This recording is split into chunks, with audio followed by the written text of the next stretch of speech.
Pernah nggak aku melarang selama 5 tahun kita kenal? Gak pernah dilarang, dijelasin. Iya. Pernah nggak gua menyuruhmu berhenti Melakukan obat? ini itu ya Enggak kan? nggak pernah dijelasin. Ya. Pernah nggak gua nyuruh lo berhenti narkoba? Enggak. Tapi gue jelasin Ya. semuanya. Efek ke tubuh dengan penuh kasih sayang. Dengan penuh Ya, memberi kemerdekaan. iya, ngasih kemerdekaan, ngasih kepercayaan, ngasih waktu untuk berproses karena nggak sekali. Nggak segampang membalik telapak Iya. tangan. Hari ini dijelasin, besok masih gue Ku lakukan jelasin gitu. hal yang sama. Iya. Berulang-ulang kali tanpa berhenti. Terus yang paling penting ya ngasih tahu itu bukan untuk dinilai lo seperti apa gitu. Ya enggak. Jadi benar-benar menjelaskan untuk kebaikan gue sendiri gitu.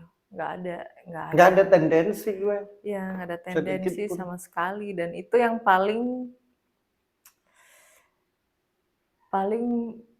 bikin segala penjelasan itu masuk gitu dan gue mengerti. Karena banyak yang menjelaskan, banyak yang menasehati gitu. Tapi ada maunya. ya.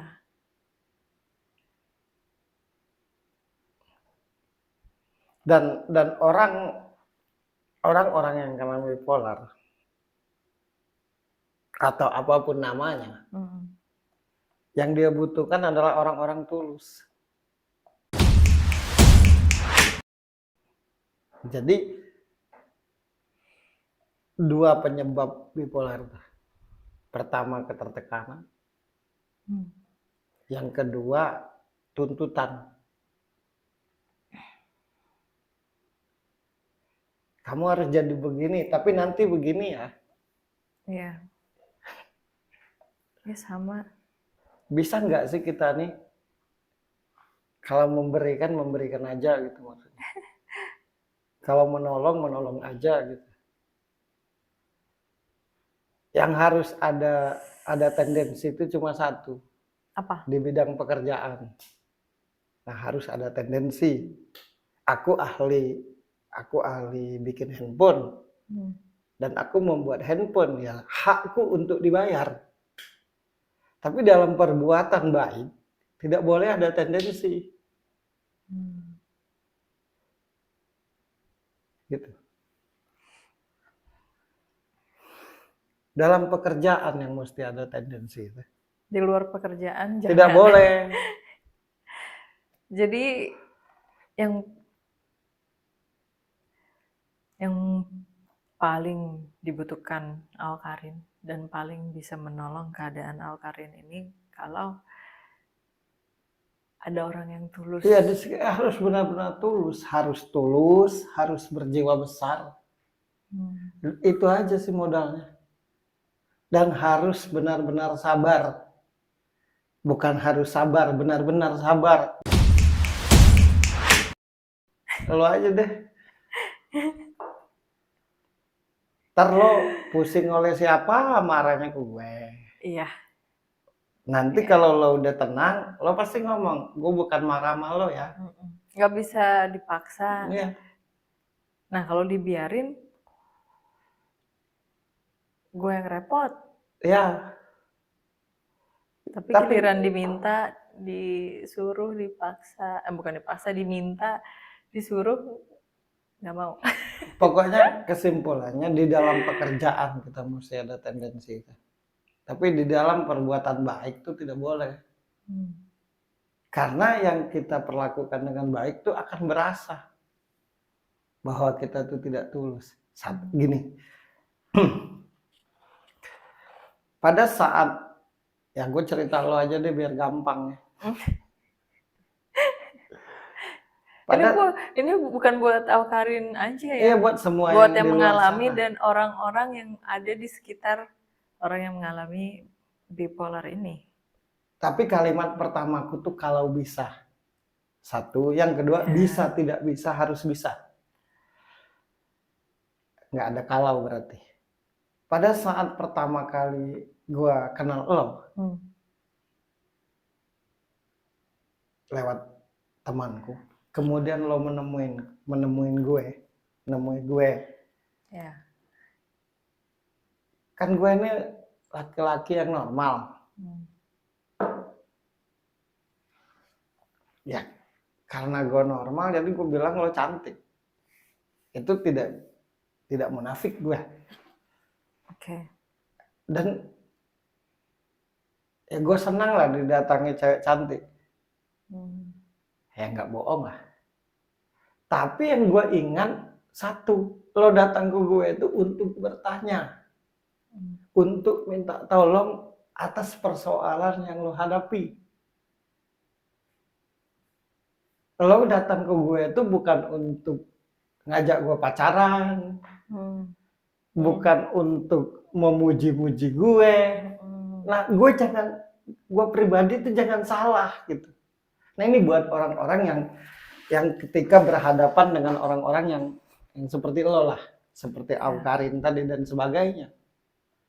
Nah, walau gue senang dengan datangnya lo, tapi itu tuh gue harus ingat bahwa lo datang tuh untuk bertanya. Kan gue kalau di keseharian tuh dikasih judul konsultan kan. Ya gue tetap ingat dengan judul gue gitu. Nah ini nih kadang-kadang diakui atau tidak, bahkan banyak belum dekat sudah ada maunya. Apalagi dekat. Rata-rata. Aduh. Satu, yang kedua kalau bisa. Pada saat lo ketemu gue kan menurutku bebanku lebih berat ya dari lo. Iya. Beban hidupku. Ya. Tapi gue nggak pernah. Yang gue baru tahu beban hidup lo tuh baru mungkin sekarang. Setahun 2 tahun belakangan ini. Iya, setahun 2 tahun. Nah, sepanjang itu gue nggak pernah bercerita yang membebanimu, gue nggak pernah bercerita yang bikin lo salah, jadi harus gimana. Nah, gue simpan rapi-rapi. Nah, kadang-kadang misalkan orang-orang kayak kalian ini punya pacar, kayak Awkarin tadi. Kadang-kadang malah pacarnya ngebebani. Paham nggak? Sementara kalian dalam problem gitu. Iya. Kalau punya teman-temannya malah ngebebani. Sementara kalian dalam problem, dalam masalah gitu. Nah, gue nggak pernah bercerita tentang apapun persoalan hidupku dengan lo. Baru setahun 2 tahun ini aja. Oh begitu Mas Bro. Enak lah lo jawab ya. Begitu udah nggak emosi lagi, udah stabil, stabil, kan udah lebih stabil, baru bisa bertukar cerita. Baru iya. Nah, satu, yang kedua, kesabaran yang paling sabar yang harus digunakan. Sepanjang gua kenal lo, berceritanya tuh sebelah pihak. Lo aja bertanya, bercerita. Iya betul. Dan kalau gua ngomong tuh bisa dikatakan nggak lo dengerin masalah, nggak, pokoknya satu pihak. Dan nah sekarang baru bisa sekarang, dulu nggak maunya didengerin aja. Iya. Nah itu karena terbiasa dikit-dikit dipatahin, dikit-dikit salah, ini diatur, itu nggak boleh, yang aku suka dilarang, yang nggak suka dipaksa dilakukan, kayak gitu-gitu. Satu lagi untuk supaya orang-orang kayak gini jadi baik menurutku. Ini pengalaman langsung dan ini orangnya. Gue tidak pernah di ruang lingkup mengguruimu. Dan gue tidak pernah di ruang lingkup menjawab kalau lo tidak bertanya. Jadi penjelasanku itu setelah lo bertanya dulu. Gue nggak pernah. Kalau lo datang tuh ya gue liatin aja. Enggak, misalkan lo datang lagi marah-marah. Kenapa sih marah-marah? Enggak pernah gue dengerin aja sampai berhenti. Marahmu tuh. Nanti kalau udah berhenti, nah lo pasti, ini mas bro. Nah baru gue ngomong. Nah jangan sampai menghadapi orang kayak gitu tuh, jangan sampai menghadapi orang-orang yang kena bipolar itu dia merasa digurui. Karena dia sudah biasa digurui, makanya kena bipolar. Jangan pernah orang-orang bipolar itu merasa disalahkan. Karena dia sudah biasa disalahkan. Jangan pernah seorang bipolar itu merasa diatur. Karena sudah biasa diatur. Jangan pernah seorang bipolar itu merasa dituntut, diminta. Karena dia sudah biasa dituntut dan diminta. Dan alhamdulillah syukur gue nggak pernah melakukan itu. Iya, makanya udah bisa nih stabil bikin sudut pandang. Kalau sebelumnya masih nggak stabil emosinya. Mau tidak mau menghadapi orang kayak gitu tuh harus tulus. Ketulusan. Itu aja sih obatnya. Iya. Nggak ada lagi. Karena sekalipun ya buat gua nilai ketemu lo ini pas lo bisa menjelaskan gitu kan. Nilai bonus aja gitu. Bonus. Kecerdasan lo tuh bonus. Tapi yang bikin gua ini semangat, sadar gitu kalau kenapa sih kok gue menyanyiakan diri gitu kan. Itu karena tulus. Karena apapun yang dilakukan itu buat kebaikan gue dan nggak ada tendensi apapun. Itu yang akhirnya menyentuh sekali dan bikin gue semangat gitu buat bisa keluar dari kondisi gue itu gitu. Kayak ada yang peduli gitu, ada yang benar-benar peduli, ada yang benar-benar merasakan sedih ketika gue sedih gitu. Kalau gue senang ikut senang, kalau gue sedih ikut sedih gitu. Nah itu yang akhirnya merasa kayak ada power gitu, ada teman. Itu makanya. Nah penjelasan lo ini adalah bonus gitu. Ya bonus. Bonus. Bukan karena dijelasin akhirnya gue jadi tahu harus ngapain, enggak. Penjelasannya adalah kebetulan aja cerdas gitu kan. Tapi kalaupun gak cerdas, yang bikin gue terpacu semangat itu adalah ketulusan. Dan lo merasa gue tulus. Dan gue merasa sekali gitu. Tapi gue sempet tanya lo sama lo, apa gue bipolar? Lo bilang enggak gitu kan. Gue nggak tahu maksudnya apa ya, tapi gue selalu berpikir kayaknya gue bipolar deh gitu. Kayaknya gue bipolar karena bukan mau melabelkan diri, maksudnya biar gue tahu harus melakukan apa gitu kan. Apakah waktu itu gue beli ke dokter gitu kan. Ataukah gimana, tapi lo bilang menyebutkan penyakit apa itu menyelamatkan. Iya, enggak, ya itu dia makanya karena lo nggak bilang gue bipolar, enggak lo bilang gitu kan. Akhirnya gue mikir, oh enggak, ya gue cuma mood swing aja gitu. Karena persoalan gue ini gitu, nah gue nggak kayak gini, aslinya gue nggak begini. Nah itu akhirnya kalau lagi tiba-tiba sangat emosi gitu kan, atau tiba-tiba sangat sedih, gue dengan sadar ya ini proses, tapi gue nggak kayak gini, aslinya gue nggak begini gitu. Nah kalau lo bilang gue bipolar waktu itu, gue mencapkan diri ya udah emang gue begini, gue adalah bipolar gitu. Malah kayaknya nggak sembuh gitu. Masalahnya gini, kesalahan yang tidak disadari. Ketika ada orang sakit, Ya. kita ceritakan sakitnya tuh ke orang yang sakit tuh. Jadi dia tambah down. Ya betul. Ketika ada sebuah kejadian, diceritakan kejadiannya aja. Tapi tidak pernah berpikir apa sih yang diambil dari kejadian ini dan bagaimana sih supaya tidak terjadi lagi. Ketika ada teman punya persoalan, persoalannya aja yang dibahas, nggak udah-udah. Tapi tidak pernah berpikir bagaimana sih mengeluarkan dia dari persoalan ini. Nah, menurutku mayoritas kita ini hanya cenderung menceritakan persoalannya aja. Nah, sedangkan gue tahu lo gimana misalnya.